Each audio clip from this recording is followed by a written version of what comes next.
ഞങ്ങളെ ഒന്ന് പാലക്കാട് കാണിക്കാമോ, ബസ്സിൽ കയറ്റാമോ? ഇതായിരുന്നു അട്ടപ്പാടിയിൽ നിന്ന് 20 കിലോമീറ്റർ അകലെ കാടിനുള്ളിൽ പാർക്കുന്ന ഈ കുട്ടികളുടെ ആഗ്രഹവും ചോദ്യവും. അതിനുത്തരം പറഞ്ഞത് സാക്ഷാൽ മമ്മൂട്ടിയാണ്. അങ്ങനെ ആ കുട്ടികൾ പാലക്കാടല്ല, കൊച്ചി എന്ന മഹാനഗരത്തിലെത്തി. നടൻ മമ്മൂട്ടിയുടെ ജന്മദിനത്തോടനുബന്ധിച്ചാണ് അദ്ദേഹത്തിന്റെ നേതൃത്വത്തിലുള്ള കെയർ ആൻഡ് ഷൈൻ ഇന്റർനാഷണൽ ഫൗണ്ടേഷനും ആലുവ രാജഗിരി ആശുപത്രിയും ചേർന്ന് വിനോദയാത്ര സംഘടിപ്പിച്ചത്. ആനമായി ഗവൺമെന്റ് LP സ്കൂളിൽ നിന്നുള്ള 19 വിദ്യാർത്ഥികളും 11 അധ്യാപകരും അടങ്ങുന്ന സംഘമാണ് മമ്മൂട്ടിയുടെ അതിഥികളായി നഗരത്തിലെത്തിയത്.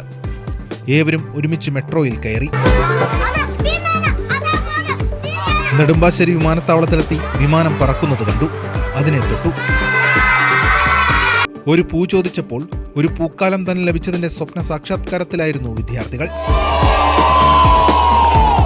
അടുത്ത തവണ വിമാനയാത്ര ഒരുക്കാമെന്നാണ് മമ്മൂട്ടി കുട്ടികൾക്ക് നൽകിയിരിക്കുന്ന വാഗ്ദാനം.